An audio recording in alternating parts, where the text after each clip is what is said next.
Friends, welcome to my channel Vasi foods. ఈ రోజు వీడియోలో ఎంత టేస్టీ అయినటువంటి గోరుచిక్కుడుకాయ కొబ్బరి కూర అనేది ఎలా ప్రిపేర్ చేసుకోవాలో చూద్దాం. చాలా మందికి గోరుచిక్కుడు అనగానే ఇష్టపడరు, ఎందుకంటే మామూలుగా చిక్కుడుకాయ కంటే దీనికి కొంచెం ఈనెలు అనేవి ఎక్కువగానే ఉంటాయి. క్లీన్ చేసుకునేటప్పటికి చాలా టైం అయిపోతుంది అనుకుంటారు, కానీ ఈసారి ఇలా ట్రై చేసి చూడండి, చాలా నచ్చుతుంది.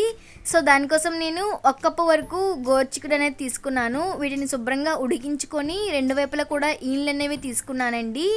ఇలా ఉడికించుకోవటం వల్ల ఈనెలు అనేవి పర్ఫెక్ట్గా వస్తాయన్నమాట. తినేటప్పుడు కూడా చాలా బాగుంటుంది.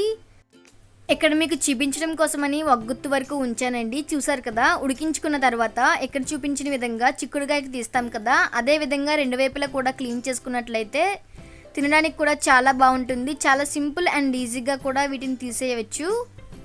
ఉడికించేటప్పుడు ఎటువంటి సాల్ట్ అనేది వేయటం లేదండి, మామూలుగానే ఉడికించుకొని తీసుకుంటున్నాను. ఇక్కడ నేను 1 కప్పు వరకు తీసుకున్నాను. ఇప్పుడు కర్రీ అనేది ఎలా ప్రిపేర్ చేసుకోవాలో చూద్దాం. స్టవ్ ఆన్ చేసుకుని ప్యాన్ పెట్టుకున్నాను. 3 టేబుల్ స్పూన్ వరకు ఆయిల్ అనేది హీట్ చేసుకున్నాను. ఆయిల్ కొంచెం ఎక్కువగా ఉంటేనే బాగుంటుందండి.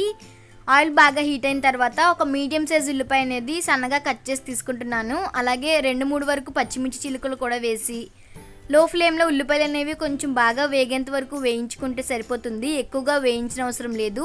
ఇవి కొంచెం బాగా ఫ్రై అయిన తర్వాత ముందుగా ఉడికించి చిన్న చిన్న ముక్కలుగా కట్ చేసుకున్నటువంటి గోరుచిక్కుడు అనేది వేస్తున్నాను.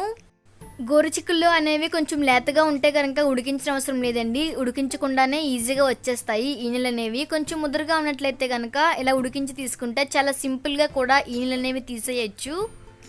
ఇక్కడ చూపించిన విధంగా మొత్తం అంతా కూడా ఒకసారి బాగా కలుపుకున్న తర్వాత 1 నిమిషం పాటు ఫ్రై అయినిస్తే సరిపోతుంది, ఎక్కువగా ఫ్రై అవ్వనవసరం లేదు.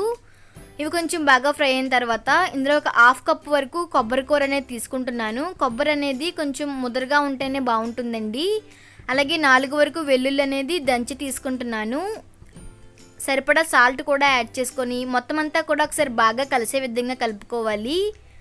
వెల్లుల్లి అనేది వేయడం మర్చిపోకండి, ఎందుకంటే దాని ఫ్లేవర్ అనేది ఈ రెసిపీకి చాలా అంటే చాలా బాగుంటుంది. సో ఈ విధంగా ఫ్రై అయిన తర్వాత ఇందులోనే ఒక మీడియం సైజ్ టమోటా అనేది చిన్న చిన్న ముక్కలుగా కట్ చేసుకొని తీసుకుంటున్నాను. అలాగే 1/2 టీ స్పూన్ మిరియాల powder, 1/2 teaspoon garam masala, 1/2 teaspoon ధనియా పౌడర్ కూడా యాడ్ చేసి మొత్తం అంతా కూడా ఒకసారి బాగా కలిసే విధంగా కలుపుకోవాలన్నమాట. ఇక నేను ఎటువంటి కారం అనేది యూజ్ చేయటం లేదండి, మీరు కావాలంటే కారం కూడా ఇక్కడ యాడ్ చేసుకోవచ్చు.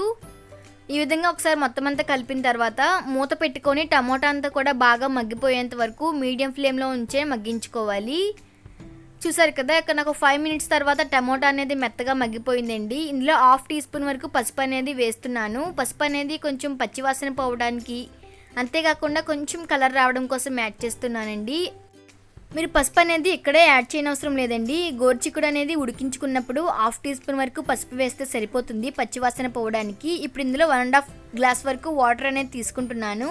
వాటర్ అనేది మరీ ఎక్కువగా వేయనవసరం లేదు, ఎందుకంటే గోరుచిక్కుడు అనేది ఆల్రెడీ ఉడికించిందే కాబట్టి. ఇప్పుడు ఇందులో 1 రెమ్మ వరకు కరివేపాకు వేసి కలపకుండా అలాగే మూత పెట్టుకొని బాగా మగ్గేంత వరకు ఉడికించుకుంటే సరిపోతుంది. ఇంకొంచెం దగ్గరగా కావాలి అనుకుంటే ఒక 5 మినిట్స్ పాటు ఉంటే సరిపోతుందండి. రోటీలోకి అయితే కనుక ఈ విధంగా దించుకుంటేనే పర్ఫెక్ట్గా ఉంటుంది. ఇప్పుడు స్టవ్ ఆఫ్ చేసుకొని వేడివేడిగా సర్వ్ చేసుకుంటే గోరుచిక్కుడు కొబ్బరి కూర అనేది రెడీ అయిపోతుంది. చూసారు కదా, చాలా సింపుల్ అండ్ టేస్టీ రెసిపీ అండి.